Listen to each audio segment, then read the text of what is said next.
Top of the morning, Dan and Amy. You don't think people respond to incentives? Well, if you don't, you may want to take stock of the responses that Trump's victory is generating internationally. For example, the 3,000-person migrant caravan that was moving from southern Mexico to our southern border, that is broken up. Mm-hmm. More than half have turned around and gone back to their home countries. Steve Madden, the shoe retailer, is reducing its production by 50% in China and moving production to Vietnam and Mexico.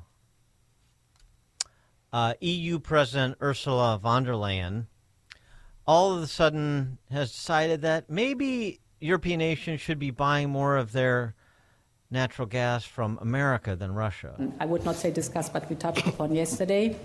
It's the whole topic of LNG. We still get a lot of LNG via Russia, from Russia. And why not replace it by American LNG? There you go. Which is cheaper for us and brings down our energy prices. But it's something where we can get into a discussion, also what our trade deficit is concerned. So engage, look at common interest, and then negotiate. Oh, yeah. Oh, look at that. That's such a good idea. Trump had it in 2016, and then that idea took a 4-year hiatus, and now it's back.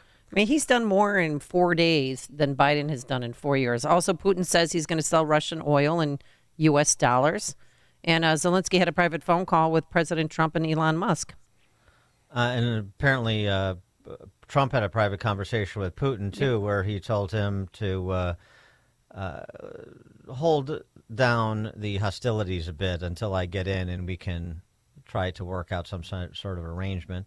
For more on all this, we're pleased to be joined by Steven Bucci, who served America for 3 decades as an Army Special Forces officer and top Pentagon official, now a visiting fellow in the Heritage Foundation's Allison Center for Foreign Policy Studies. Stephen, happy Veterans Day. Thanks for joining us. Appreciate it.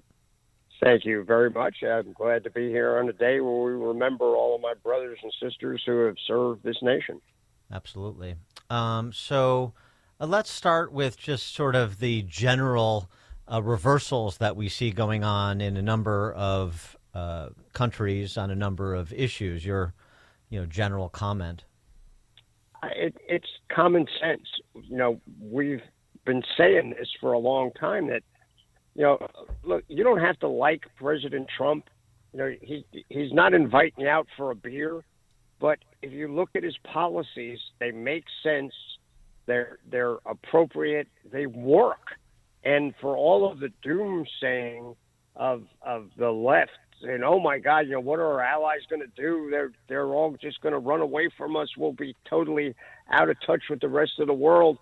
When he was in power, in office, he had good relations. Now, they were tough relations now and then. He said some tough things to people that are our friends and got them to do things in a much more effective way. And it's already started before he even gets into office.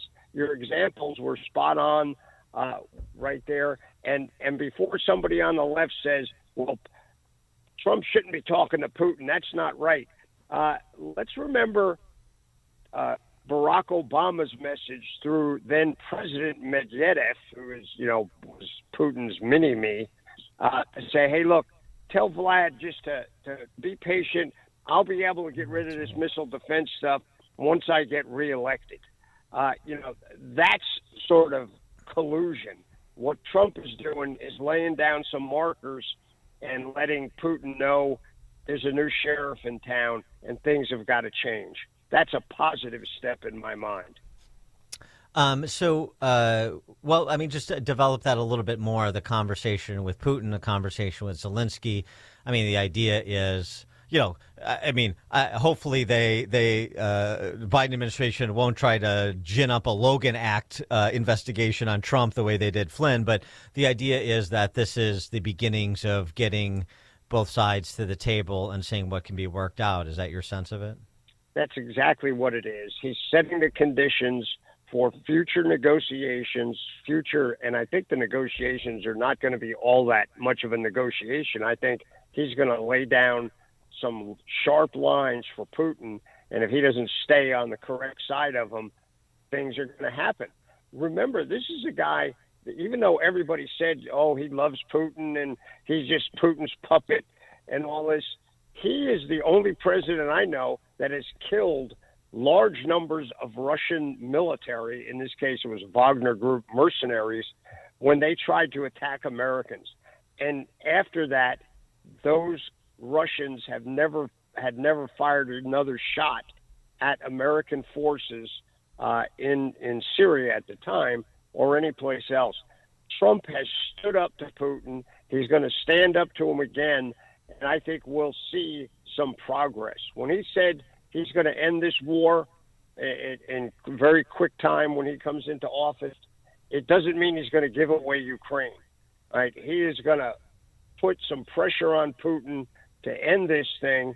It may not be a perfect solution for everybody, but it's going to be one that's going to take the pressure off the Ukrainian people, who are the ones bearing the burden and bleeding the blood right now. But in the meantime, you have some 11,000 North Korean soldiers that are there fighting with the Russians. How is that going to affect this war? That means there's 11,000 new targets for the Ukrainian forces. You know, look, these guys are not supermen. They are probably the only 11,000 guys in the country that have been eating well, because the rest of the country is starving. But, you know, come on, just because those guys show up, they're not all Bruce Lee. They can put on great demonstrations like the Spetsnaz used to put on, where they bite glass and all that stuff. You know what? The Ukrainians are a pretty hardcore bunch of people who've been fighting against a military dozens of sizes bigger than them and handing them their backsides for a good part of it. I don't think this is going to make a big difference in there, other than you'll hear Kim Jong-un crying the blues that Putin got 11,000 of his guys killed. Of course, he won't really care because he doesn't care whether those guys die or not. But this is not going to make a big difference in that conflict. Moving to Iran, let's move around the axis of evil here. Rule Mark Garect had a piece in the Journal over the weekend he's from the Foundation for the Defense of Democracies, as you know, and talking about why Iran, responding to incentives, why Iran may make a mad dash for the bomb before January 20th, and he's pointing to some mouthpieces of the mullahs in Tehran pushing for nuclearization before Trump gets in and perhaps takes the shackles off the Israelis when it comes to bombing Iranian nuclear sites, not to mention what a Trump administration may be willing to do directly. Yeah, look, if the Israelis feel that Iran has a device that fits on a missile and they're ready to use it, Israel will not wait for the United States to give them permission to act. They will act. They would rather have the United States help in that process, but if they have any inkling that that's not coming, they're going to move anyway. Israel is not going to allow Iran to hit them with a device without paying a huge price ahead of time. So, I mean, that's kind of Iran can do that and may do it because they realize Trump's not going to let them do it once he gets in office. But Israel's not going to sit by, just watching that happen. They're going to act. And I think that's our safety valve, is that the Israeli leaders have a lot more in the gut than the present people in our White House. The announcement was rather odd. Normally you don't announce who won't be in your administration, but Trump decided to make sure that the world knew 2 people will not be part of his administration. He didn't take a shot at them. He said, thank you for your service, but by publicly renouncing them, he sort of took a shot at them. I'm talking about Mike Pompeo and Nikki Haley. The Wall Street Journal editorial board suggests that Mike Pompeo's banishment is less a result of his contemplating running against Trump before he decided not to and supported him, and more about the inner circle protecting J.D. Vance from any primary competition best they can for 2028. What do you think? I'm not sure what the dynamics are there. With Nikki Haley, it's a little clearer. She ran against Trump. she was very critical of Trump in that run, even though once he was declared the candidate, she's backed him 100%. But, that sadly, because I thought she did a great job as the UN ambassador. I thought she'd make a pretty good Secretary of State. But, you got to be able to work with your boss. And if your boss does not feel comfortable with you, he shouldn't put you in a job. So I think Trump announcing that ahead of time, stopping all of the, the back and forth in the press probably makes sense. Pompeo, again, Mike Pompeo is a personal friend. I think the world of him, but he does have some differences, and perhaps, that's there. Trump had a coalition to win this election, and some of that is the very conservative end of the conservative movement. And I could see them making that sort of political decision. Hey, that's what our leaders do, guys. And anybody who thinks that's untrue or wrong doesn't understand our system. Well, Pompeo, there's a couple of things that people point to. I want to get your reaction. One is that he was behind blocking Trump from releasing documents related to JFK's assassination. Number two is that he had, as CIA director, had a plot to assassinate Julian Assange. Those two. What do you say? I think both of those are kind of like lefty loon kind of ideas. Well, they're not coming from the left. That does not. I know that does not sound like something Mike Pompeo would even contemplate or do in either case. I don't think he would have any problem releasing the JFK documents, and that as far as that's Mike's style, just to whack somebody is not my experience with him. Let's put it that way. Okay. Well, I mean, it's out there. Just curious to get your opinion as somebody on the inside, so people hear, perspectives differing or otherwise on Pompeo in particular, because it is a little bit more curious to throw Pompeo in.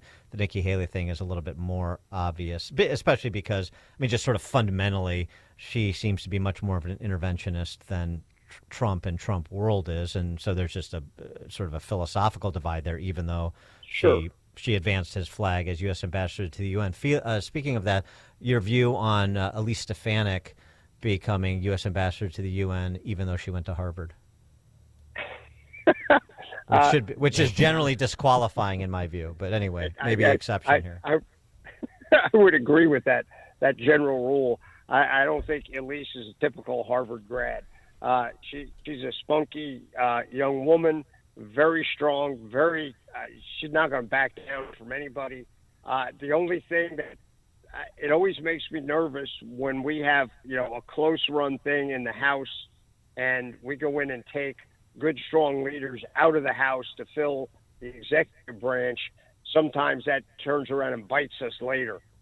She's been very, very good in serving in the House and serving in the House leadership with Speaker Johnson. And it always makes me nervous when you pull a strong horse out of that race to put him someplace else. But if Trump is comfortable with her, if she wants to do it, I think she'll make a great UN ambassador. Steven Bucci served America for 3 decades as an Army Special Forces officer and top Pentagon official. He's a visiting fellow in the Heritage Foundation's Allison Center for Foreign Policy Studies. Steven, thank you as always. It's my pleasure. Thank you for having me, and we'll talk to you next week. Thank you, and happy Veterans Day. And he joined us on our turnkey.pro answer line. This is the morning show more Chicago radio listeners are choosing. This is Chicago's Morning Answer on AM 560. The Answer.